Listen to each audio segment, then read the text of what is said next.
বছরের মধ্যে একটা মাস বড় দামি, যে মাসটার নাম আল্লাহ কোরআনে বলে শাহরু রমাদান আল্লাযী উনজিলা ফীহিল কুরআন।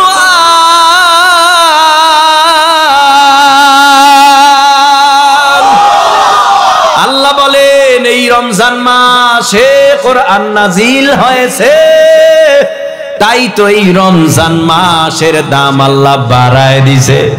রমজান মাসের ভিতরে এমন একটা রাত আছে, রমজান মাসে কোরআন নাজিল হওয়ার কারণে আমার আল্লাহ রমজানের দাম বাড়ায় দিল। যেই রাত্রে কোরআন নাজিল হয়েছে ওই রাত্রটার দাম আমার আল্লাহ বাড়ায় দিল। কি সেই রাত্র? আল্লাহ নিজেই কয় ইন্না আনজালনাহু ফি লাইলাতিল কদর ওয়া মা আদরাকা মা লাইলাতুল কদর লাইলাতুল কদরি খায়রুম মিন আলফি শাহর। আল্লাহ কয় নিশ্চয়ই কোরআন নাজিল করেছি সব কদরের রাত্রে। নবীকে আমার আল্লাহ প্রশ্নবোধক চিহ্ন দিয়া প্রশ্ন করে ওয়ামা আদরাকা মা লাইলাতুল কদর, ও পয়গম্বর কদর কি, কদরের মর্যাদা কি আপনি জানেন? আমার নবী তো জানেন না, আমার আল্লাহ জানায় দেয় লাইলাতুল কদরি খায়রুম মিন আলফি শাহর। শবে কদরের রাত এমন একটা রাত, যদি জাগরিত থাইকা কোনো আল্লাহর বান্দা নবীর উম্মত সারা রাত ইবাদত করে, আল্লাহ পাক রব্বুল আলামিন বলেন এই 1000 মাস ইবাদত করলে যেই সওয়াব, শবে কদরের রাতে ইবাদত করলে সেই পরিমাণ সওয়াব। ও ভাই, 1000 মাসে দুনিয়ার জমিনে কত সময় হয়, কত বছর হয়? বলে 83 বছর 4 মাস ইবাদত করলে যেই সওয়াব হয় ওই পরিমাণ সওয়াব শবে কদরের রাতে ইবাদত করলে হয়। এবার আসো ভাই, রমজান কেমন? আল্লাহ পাক রব্বুল আলামিন বলেন ইয়া আইয়ুহাল্লাযীনা আমানু কুতিবা আলাইকুমুস সিয়াম, ইয়া আইয়ুহাল্লাযীনা আমানু কুতিবা আলাইকুমুস সিয়াম কামা কুতিবা আলাল্লাযীনা মিন ক্বাবলিকুম লাআল্লাকুম তাত্তাকুন।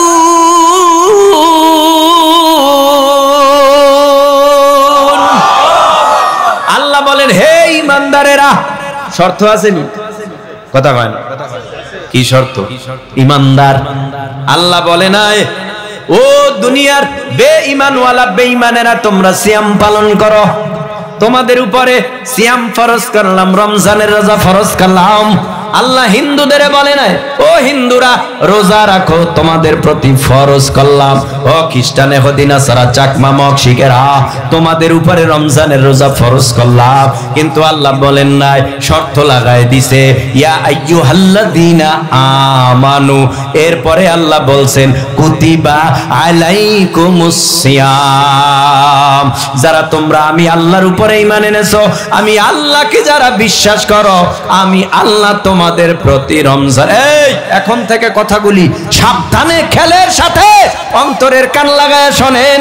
আল্লাহ বলেন তোমাদের উপরে রমজানের রোজা ফরজ করলাম, যেমনি ভাবে পূর্ববর্তীদের উপরে আমি আল্লাহ ফরজ করেছিলাম। কেন রমজানের রোজা ফরজ করলাম? আল্লাহ বলেন লাআল্লাকুম তাত্তাকুন, যাতে তোমরা মুত্তাকি হতে পারো, যাতে তোমরা আল্লাহর ভয় ভীতি অর্জন করতে পারো, যাতে করে তোমরা বুজুর্গি লাভ করতে পারো। এই জন্য আমি আল্লাহ রমজানের রোজা তোমাদের উপরে ফরজ করলাম। এ যুবক, তরুণে, কিশোর, মুরব্বী, একটু বলেন রমজানের রোজা রাখলে আল্লাহর ভয় ভিতরে আসে কি আসে না? সাহারি খেয়েছো, সুবহ সাদেক পর্যন্ত, তার মানে সাহারি খাওয়ার পর থেকে ইফতারের আগ পর্যন্ত 24টা ঘন্টার সেকেন্ডে সেকেন্ডে সেকেন্ডে সেকেন্ডে ভয় আমি রোজাদার রোজাদার রোজাদার, আমার আল্লাহ আমার আল্লাহ আমার আল্লাহ আমার আল্লাহ। 24টা ঘন্টার সেকেন্ডে সেকেন্ডে সেকেন্ডে সেকেন্ডে তাকওয়া অবলম্বন হয়, তাকওয়া অবলম্বন হয়, তাকওয়া অবলম্বন হয়। ঘরে বইয়াও আল্লাহ দেখে, বাহিরে বইয়াও আল্লাহ দেখে, ভিতরে বসেও আল্লাহ দেখে। পানির নিচে ডুব দিছে, তখনও মনে করে আল্লাহ দেখে। আল্লাহর বান্দা জমিনের মধ্যে যেখানেই যায় খেল খেল বাজার করে আমি রোজাদার, আল্লাহ দেখে। হ্যাঁ, একটা কেমন জানি একটা খেল পয়দা হয়ে যায়। এই জন্যই তো আমার আল্লাহ কয় লাআল্লাকুম তাত্তাকুন, যারা রোজা রাখে তাদের ভিতরে আল্লাহর ভয় ভীতি সঞ্চয় হয়, আল্লাহর ভয় অর্জন হয়। কেমন? ঘরের মধ্যে ছেলে নাই, ঘরের মধ্যে মেয়ে নাই, ঘরের মধ্যে ভাই নাই, ঘরের মধ্যে বোন নাই, ঘরের মধ্যে একা। হঠাৎ পানির পিপাসা লাগছে, মন চায় খাই, আবার খেয়াল আসে আমি না রোজাদার, আমি যদি এখন পানি খাই আমার আল্লাহ তো আমারে মারবে, আমি যদি এখন পানি খাই আমার রোজা তো থাকবে না, আমি যদি এখন পানি খাই ছেলে দেখে না, মেয়ে দেখে না, ভাই দেখে না, বোন দেখে না, স্ত্রী দেখে না, একজনে দেখে, সে কে? আরো জোরে আল্লাহ দেখে। এই খেলটা পয়দা হয়, আর এই খেল পয়দা হইতে হইতে দাড়ি বিহীনওয়ালাদের দাড়ি আস্তে আস্তে গজাইতে থাকে, রোজায় দাড়ি গজাইতে থাকে। কথা কয় না কেন? ও দাড়ি ছিল না, রোজাদার রোজা রাখতেছে, আর ভিতরে ভয় আমি না রোজাদার, কেমন কইরা আমি দাড়ি খাওয়াই। আল্লাহর ভয় ভিতরে এমন ঢুকা ঢুকছে।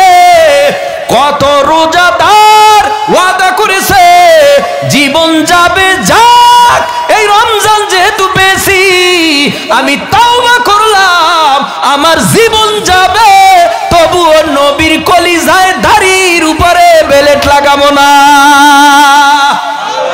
বহু রোজাদার রোজার মাসে রোজা রাইখা দাড়িওয়ালা হয়ে গেছে। নাই? প্রমাণ নাই? আরে কথা কয় না কেন? আপনারা কি রাগ করেন আমার সাথে? দাড়ির কথা কেন বললেন? রাগ করেন? আরে ভাই, দাড়ি রাখেন না রাখেন এটা আপনার ব্যক্তিগত ব্যাপার, তবে শরিয়ার সম্মত কিছু কথা দাড়ির ওয়াজ আছে, এগুলি বলতে গেলে ব্যথা পাইবেন, আমি ব্যথা লাগাইতে চাই না। আপনি না নবীর উম্মত, আপনারও উচিত আপনার গালে নবীর সুন্নতি দাড়ি রাখা। তো দাড়িটা রাখতে পারবেন তবলিকে সময় লাগাইলে, দাড়িটা রাখতে পারবেন আহলে হক বুজুর্গদের সোহবতে গেলে, দাড়িটা রাখতে পারবেন ওই চরমনাই গেলে, উজানি গেলে, আহলে হক পীরের কাছে গেলে। কেন? সেখানের ধরন আলাদা, সবাই দাড়িওয়ালা, আমি কেমনে দাড়ি কামাই? কারণ দাড়ি তো নবীর সুন্নত। যদি কেউ চিন্তা করে না আমার জীবন যাবে যাক, তারপরেও আমি দাড়ি কামাবো না, কারণ বয়স তো আমার কম হয় নাই, ছেলে হইছে, মেয়ে হইছে, ভাই হইছে, বোন হইছে, আমার নিজের ছেলে বিয়া করাইছি, ওই ঘরে নাতি হইছে, এখনো দাড়ি কামাইতে হবে কেন? কাম তো হয়ে গেছে, এখনো কামাইতে হবে কেন? আপনি না মুসলমান? আপনার তো উচিত না জীবনে যা কিছু করেছি আর করব না, এখন থেকে ওয়াদাবদ্ধ হলাম দাড়ি জীবন যায় আর না থাক, আমি দাড়ি আর কামাইয়া নবীর কলিজা কাটবো না। আপনি এরাদা করেন ভাই আমি আপনার শত্রু না, আমি চাই আপনাকে জান্নাতের রাস্তায় উঠায় দিতে। আপনি জান্নাতের রাস্তায় উঠায় দিলে আমার ফায়দা হবে এতটুকু, আপনি দাড়ি রেখে যেই সওয়াবের অধিকারী হইলেন, ওর একটা সওয়াব আমার আমলনামায় আসবে না। আপনার আমার বাড়িতে আপনি দাওয়াত দেবেন, আপনার সাথে আমার কোনো লেনদেন আছে টাকা পয়সার, যা আমি আপনার উপরে আক্রোশ হইয়া আক্রমণাত্মক কথা বলি যে আপনি আমার দুশমন? না, আপনি আমার ভাই, এজন্য আপনাকে বলি রেখে দেন। আর জীবনে কি আছে, দাড়ি রাইখেই দিব ইনশাআল্লাহ। আর রোজা রাইখা কত বেনামাজি নামাজি হয়, আমি রোজাদার, যদি নামাজ না পড়ি তাহলে আমার রোজা কেমনে হইব? এজন্য রোজাদাররা 5 ওয়াক্ত নামাজ পড়ে, আবার তারাবিতে দৌড়ায়। 24টা ঘন্টাই তাকওয়া কোন জায়গায় গেলে অর্জন হয়, তাকওয়া কোন জায়গায় গেলে অর্জন হয়, কেমন কইরা তাকওয়াওয়ালা হইতে পারি, আল্লাহ ভীরু হইতে পারি, বুজুর্গ হইতে পারি, আল্লাহর ভয় অন্তরের ভিতরে জমা করতে পারি। দেখেন না, সাহারি খাইতে উঠে রোজাদার যায় নামাজ বিছাই দিয়া আল্লাহর কুদরতি কদমে সেজদা দিছে। ও আল্লাহ, আমি জীবনেও তাহাজ্জুদ পড়ি নাই, আজকে আমি সাহারি খাওয়ার আগে তোমার দরবারে আমি সেজদা দিলাম। ও আল্লাহ, তুমি আমার কলিজা ভরা ঈমান দাও। ও আল্লাহ, তুমি আমারে নামাজি বানায়া দাও। ও আল্লাহ, তোমারে চিনি না, তোমারে চিনায়া দাও। তোমার ভয় অন্তরের ভিতরে পয়দা করিয়া দাও। রোজাদারের 24টা ঘন্টাই খেয়াল, আমি রোজাদার রোজাদার। এজন্যই তো বলা হয় লাআল্লাকুম তাত্তাকুন, তাকওয়া তাকওয়া তাকওয়া তাকওয়া, আল্লাহর ভয় অন্তরে জমা হয়। এরে আল্লাহর গোলাম, এই নবাবগঞ্জের কোন বড় মার্কেটে তাকওয়া কিনতে পাওয়া যাবে? হ্যাঁ, তাকওয়া কোথাও কিনতে পাওয়া যাবে না। ঢাকার বড় বড় মার্কেটেও তাকওয়া নাই। সারা দুনিয়ার কোথাও তাকওয়া কিনতে পাওয়া যায় না, বেচা কিনা হয় না। তাকওয়া এমন একটা জিনিস, যেই তাকওয়ার দ্বারা মানুষ আল্লাহ চিনে যায়। এই তাকওয়াটা কোথায় পাওয়া যায়? বলে তাকওয়াওয়ালা ব্যক্তিদের সাথে চলতে চলতে এই তাকওয়া পাওয়া যায়। আল্লাহর ভয় কি? আল্লাহর ভয় মানি গুনাহ করব না, নেক ছাড়ব না। আল্লাহর ভয় মানি আল্লাহ যেই কাজে খুশি ওই কাজ করব, আল্লাহ যেই কাজে বেজার ওই কাজের কাছেও যাব না। এটাকেই বলে তাকওয়া। ও ভাই, চেহারা সুন্দর হইলেই তার তাকওয়া, তার ভরা কলিজা ভরা তাকওয়া। হ্যাঁ, চেহারা সুন্দর, এইটা মনে করবেন চেহারা যার সুন্দর ওর মধ্যে মনে হয় তাকওয়া ভরা। মেম্বার হইলেই তাকওয়া ভরা, চেয়ারম্যান হইলেই তাকওয়া ভরা, মন্ত্রী এমপি হলেই তাকওয়া ভরা। বলে না, চেহারা দিয়া তাকওয়ার মাপকাঠি হয় না। আলেম পাস, ফাজিল পাস, কামেল পাস, আবার দাওরা পাস, ইফতাহ, মুহাদ্দিস, শাইখুল হাদিস, বড় পীর হলেই কি তাকওয়া মাপকাঠি? তাকওয়া বড় পীর হইলেই কি তার ভিতরে বড় তাকওয়া? কয় না, আলেম হইলে তাকওয়াওয়ালা হওয়া যায় না। তাকওয়া ভিন্ন একটা জিনিস, যেই তাকওয়াটা দুনিয়ার জমিনের মধ্যে গরিব না হইলে, ধনী না হইলে তাকওয়া পাওয়া যাবে না এমন না। আলেম না হইলেও তাকওয়া পাওয়া যাবে না এমন না। গায়রে আলেম যারা আছে তাদের মধ্যেও তাকওয়া থাকতে পারে, আলেমের মধ্যেও থাকতে পারে, বড় লোকের মধ্যেও থাকতে পারে, ছোট লোকের মধ্যেও থাকতে পারে, সুন্দরের মধ্যেও তাকওয়া থাকতে পারে, কালোর মধ্যেও তাকওয়া থাকতে পারে। যেমন বেলালে হাফসি, গোলাপের ঘরের গোলাম, কালোর উপরেও কালো। আলকাতরা চেনেন? কালো বেলাল উমাইয়ার ঘরে। বলবো ঘটনা সংক্ষেপে, যেহেতু তাকওয়ার আলোচনা, তো তাকওয়াটা কি একটু বুঝান লাগবে না? বেলাল কালো, গোলামের ঘরের গোলাম, বেলালের বাবা, বেলালের দাদাও গোলাম। উমাইয়ার ঘরে গোলামি করতেছে। এই গোলাম তো আর এক মালিকরে চিনিয়া ফালাইছে। যেই মালিকের নাম কি? নাম কি? নাম কি? নাম কি? আরো জোরে বলো। আল্লাহ নামের মালিককে চিনিয়া ফালাইছে। লা ইলাহা ইল্লাল্লাহ মুহাম্মাদুর রাসূলুল্লাহ কালেমা পড়েছে। কালেমা পড়ার পর আর দেরি করে নাই, হযরতে বেলাল শয়নে স্বপনে দিনে রাত্রে সেকেন্ডে সেকেন্ডে শ্বাস নিঃশ্বাসে ডাকে আল্লাহু আল্লাহ, আল্লাহু আল্লাহ, আল্লাহু আল্লাহ, আল্লাহু আল্লাহ। মাঝে মধ্যে বলে লা ইলাহা ইল্লাল্লাহু মুহাম্মাদুর রাসূলুল্লাহ। এইভাবে হযরতে বেলাল হাবশী রাদিয়াল্লাহু তাআলা আনহু ঈমান আনছে, এটা প্রকাশ হয়ে গেছে, গোপন নাই। উমাইয়া ডাক দিয়া কয় তুমি কি মুসলমান হইছো? কয় হ্যাঁ। তুমি মুসলমান হইছো আমার ঘরে থাইকা? কাহা তোমারে তো মাইরা ফেলামু, মারান, তোমারে কাইটা ফেলামু, কাটেন, তোমার দেহ থেকে কল্লা নামায় দিব, নামান, তোমার ইমানের স্বাদ মিটায় দেব। উমাইয়ারে ডেকে কয় উমাইয়া আপনি আমারে চিনেন নাই, আমার জীবনটাও যদি চলিয়া যায় তারপরও কালেমা ছাড়বো না, আল্লাহ ভুলবো না, নবী ভুলবো না, কালেমা ভুলবো না।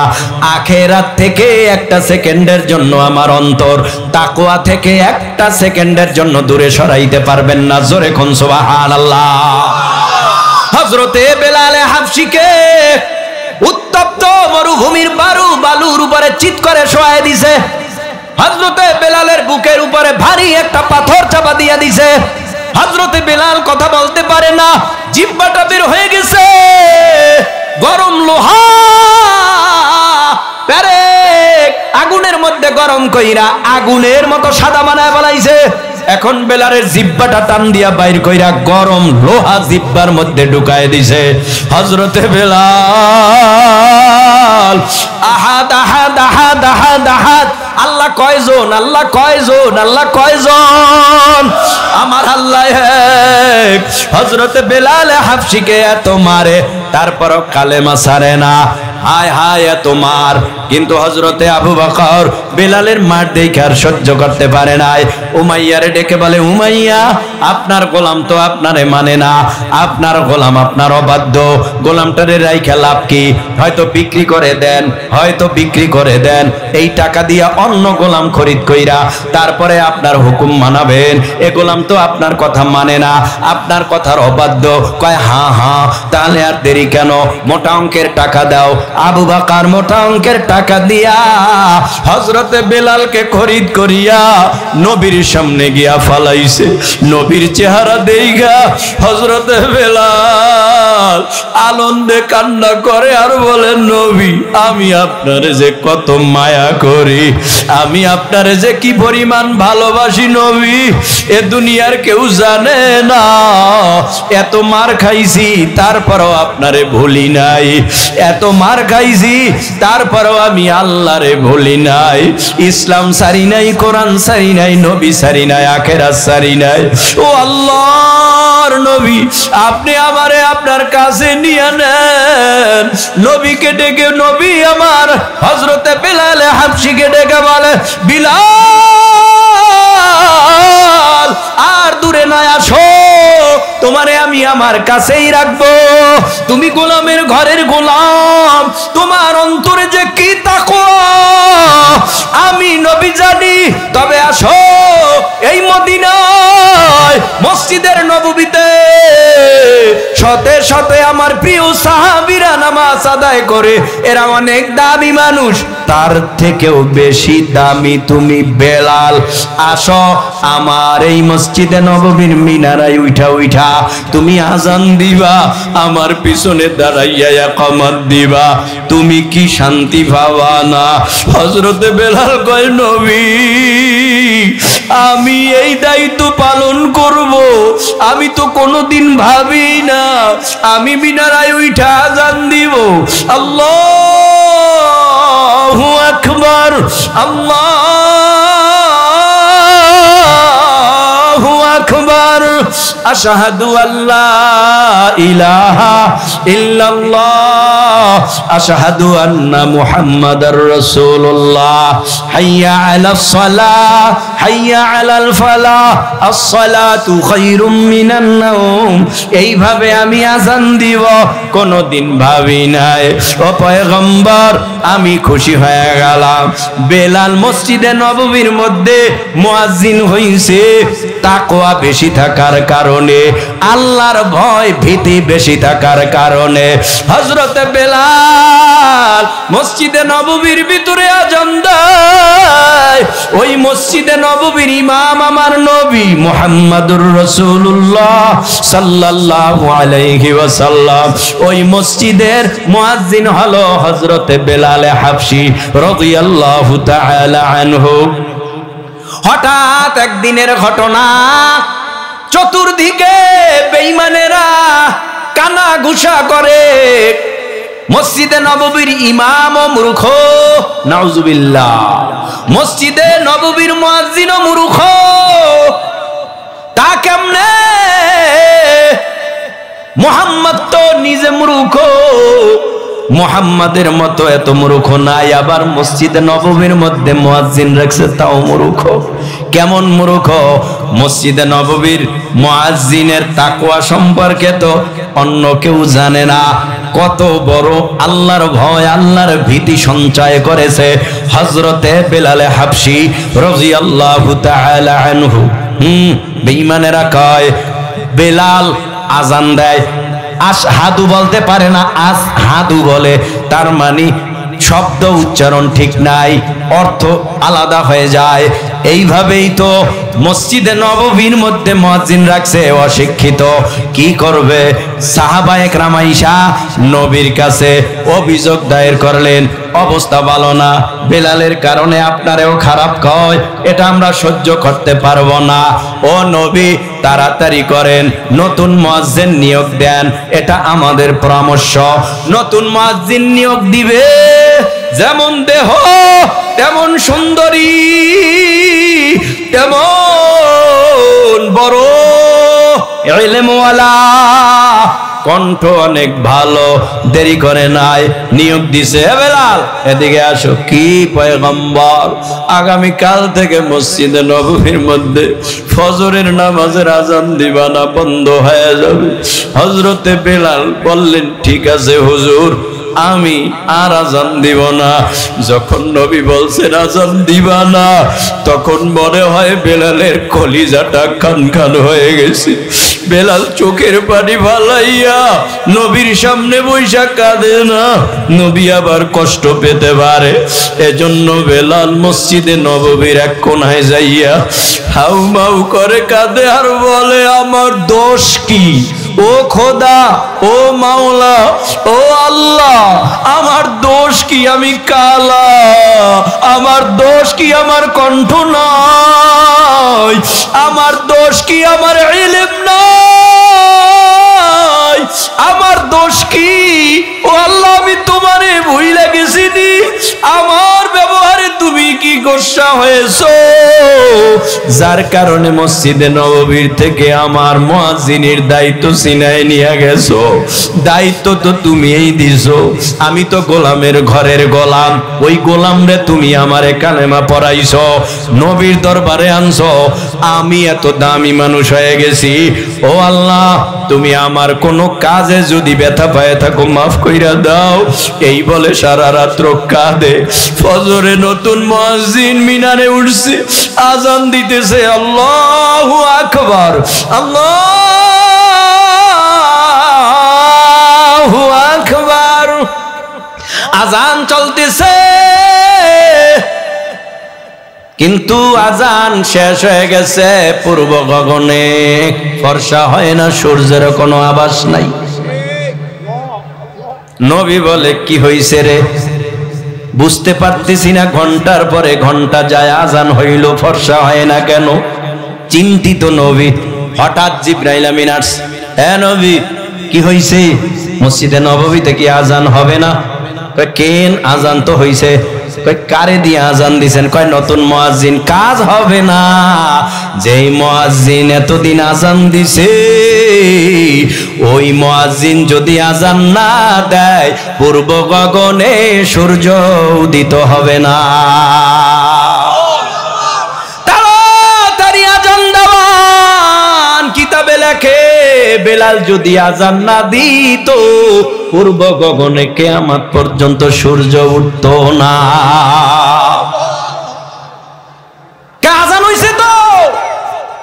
ও নবী, আজান হইছে, হইতে পারে, তবে আজানের আওয়াজ আমার আল্লাহর আরশে আজিম পর্যন্ত পৌঁছায় না। নবীজি আরশে গেছেনি? কথা কয় না। নবীজি আল্লাহর আরশে গেছেনি? ও সেখানে যাইয়া বেলালের পায়ের হাঁটার শব্দ পায়। সুবহানাল্লাহ। জমিনে আইসা মেরাজ থেকে কয়, তুমি কি আমল করো? হ্যাঁ, তোমার ভিতরে এত বড় তাকওয়া, তুমি এত বড় আল্লাহ ভীরু। কত সাহাবী আছে কারো পায়ের আওয়াজ শোনা যায় না, তোমার খরমের আওয়াজ এই আরশে পাওয়া যায়। ব্যাপারটা কি? আমি পাইলাম, কয় নবী বেশি কিছু করি না, মসজিদে ঢুইকা 2 রাকাত তাহিয়াতুল মসজিদ না আমি নামাজ আদায় করি, দুখুলিল মসজিদ, দুখুলিল মসজিদ, নামাজ আদায় করি, মসজিদে ঢুইকা মসজিদের হকটা আদায় করি। এরপরে এইটাই তো আমার আমল। কয় তুমি জানো এই কারণে আল্লাহ তোমার পাওয়ার আরশ পর্যন্ত নিয়ে গেছে। রাগ করতেছেন? কষ্ট হইতেছে? আল্লাহু আকবার বলেন। পিছনের ভাইরা বলেন, আপনারা না, পিছনের ভাইরা বলেন আল্লাহু আকবার। হয় না, হয় না, দাঁড়ানো, পিছনে যারা আছেন দাঁড়ানো বসা পিছনের সবাই বলেন আল্লাহু আকবার। আপনারা বলেন, সবাই মিলে বলেন আল্লাহু আকবার।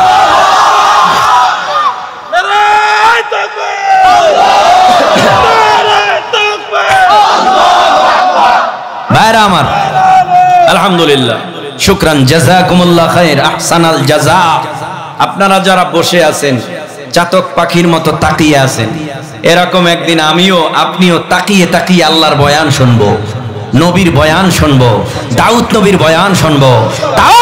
তাওরাত থেকে না, জাবুর থেকে না, ইনজিল থেকে না, সহিফা থেকে না, এই কোরআন থেকে আল্লাহর কোরআনের বয়ান আল্লাহ নিজে করবে। সেই দিন কোরআনের বয়ান শুনতে রাজি আছেন? কারা কারা নারে তাকবীর? হাত নামান। বিশ্বাস হয়নি আল্লাহ ওয়াজ করবে? কথা কয় না,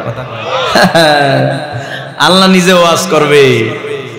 আমগো দুনিয়ায় বয়ান কারটা বেশি ভাল লাগে? কণ্ঠ যার যত ভালো, তার ভিতরে রুহানিয়াত আছে কিনা, তার রুহে, তার কলবে যত পরিমাণ তাকওয়া এবং কণ্ঠ যদি ভালো হয় তার বয়ান বেশি ভাল লাগে। আবার কণ্ঠর দরকার নাই, কিন্তু তাকওয়া ভিতরে বোঝায়। এ ব্যক্তি যখন দ্বীনের দাওয়াত দেয়, মেহনত করে, ঈমান ও আমলের কথা বলে, তখন তার কথায়ও মানুষ চোখের পানি ঝরায়। আছে না নাই? আছে না নাই? তাহলে পুঁজি লাগবে কি? তাকওয়া। পুঁজি লাগবে কি? কি? তাকওয়া বিভিন্ন জায়গার থেকে কেনা যায় না, তবে কিছু কিছু আমল করলে তাকওয়া অবলম্বন হয়, ঠিক না? যেমন মক্কায় একটা ঘর আছে। কার ঘর? আল্লাহর ঘরে গেছেন যারা যারা হাত তুলেন। আল্লাহর ঘরে গেছেন, তাওয়াফ করছেন মদিনায়, মক্কায়, মাশাআল্লাহ, হাজী সাহেব সব মাশাআল্লাহ তামান। আমিও গেছি, এজন্য আবার কইেন না যে হুজুর আমি আজ জাগাইলেন। আমি গেছি এজন্য জাগাইছি। তো এই যে কাবা ঘরের চতুর্দিক দিয়ে তাওয়াফ করা হয় না? হ্যাঁ, লাব্বাইক আল্লাহুম্মা লাব্বাইক, লাব্বাইক লা শারীকা লাকা লাব্বাইক, ইন্নাল হামদা ওয়ান নি'মাতা লাকা ওয়াল মুলক লা শারীকা লাক। কি কই আমরা? লাব্বাইক আল্লাহুম্মা লাব্বাইক, ও আল্লাহ আমি হাজির, আমি হাজির, আমি হাজির, লা শারীকা লাকা লাব্বাইক, আপনার সাথে কোনো শরীক নাই। সুবহানাল্লাহ। শরীক আছে? যখন তাওয়াফ করে তখন খেয়াল ওই কাবা ঘরের দিকে না অন্য দিকে? এইভাবে, এইভাবে, খালি এইভাবে হাজিরা খালি এইভাবেই যায়। এই তো কাবা ঘর, তো এইভাবে তাওয়াফ করতেছে হাজিরা, তাওয়াফ করতেছে, আর তার উপরে রহমত বর্ষণ হইতেছে। তাওয়াফ করতেছে আর রহমত বর্ষণ হইতেছে। আর খেয়াল, হজরে আসওয়াদ পাথরটা কই? হজরে আসওয়াদ পাথরটা কই? মুলতাজাম, আল্লাহর ঘরের ঘেরটা কই? কারণ জানে হজরে আসওয়াদ চুমু খাইলেই দামি হওয়া যায়। মুলতাজাম আল্লাহর ঘরের ঘের, দইরা দোয়া করলেই দোয়া কবুল। হাতিমে কাবা দোয়া কবুলের জায়গা, মাকাম ইব্রাহিম দোয়া কবুলের জায়গা। সুবহানাল্লাহ। ওখানে যাইয়া দোয়া ছুটে গেছে আমাদের, আমগো হাত থেকে কি ছুটে গেছে। এখন কোথাও তালাশ করে পাওয়া সম্ভব? সম্ভব? বন্ধুরা কি করার আছে? কই পামু? কি এক মহা মুশকিল। মানুষ কইব, ছেলেরা কইব যে হুজুররা গেছে আমার বাবারে ছাইড়ে দিছে। জিম্মা নিল কেন? আমার বাবা জিম্মা নিল কেন? যদি আমার বাবাকে জিম্মা নিছে, এখন যেহেতু হারায় ফেলছে, তো সব দোষ তো এখন আমগো মাথায়। কি করুন? কিছু আর করার নেই। তো বললাম যে দোস্ত দোয়া করলে বলে দোয়া কবুল হয় হেনে, তো আজকে দেখি তো কি হয়, আল্লাহ যা করে। তো ইমান মজবুতি নিয়ে বললাম 2 রাকাত সালাতুল হাজত নামাজ পড়, আল্লাহ যা করে। দুইজনে 2 রাকাত সালাতুল হাজত নামাজ পইরা আল্লাহর কাছে দোয়া করছি। ওই দোয়া শেষ কইরাই কদম বাড়াইছি দেই সামনে, মানে আমগো চাক্ষুষ প্রমাণ। তার মানে ওটা এমন একটা জায়গা, দোয়া করলেই দোয়া কবুল। কিছু কিছু সময় নিজেরা পরীক্ষা করবেন মিয়া, ইমানের দুর্বলতা কেন, তাহাজ্জুদ পড়বেন, তাহাজ্জুদে উঠে দোয়া করবেন।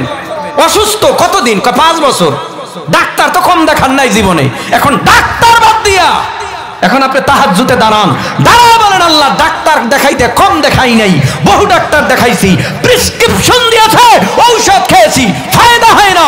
তোমার আদালতে তুমি ডাক্তারের বড় ডাক্তার, তুমি আমাদের রোগ ভালো করো। আল্লাহর কসম, 1 দিন 2 দিন 3 দিন আপনি এরকম 1 সপ্তাহ 41 দিন 40 দিন 1 মাস আমল করেন, আল্লাহর কসম করে বলতে পারি আপনার ডাক্তারের কাছে যাওয়া লাগবে না। যত বড় কঠিন রোগ থাকুক আল্লাহ আপনাকে ভালো করে দিবে।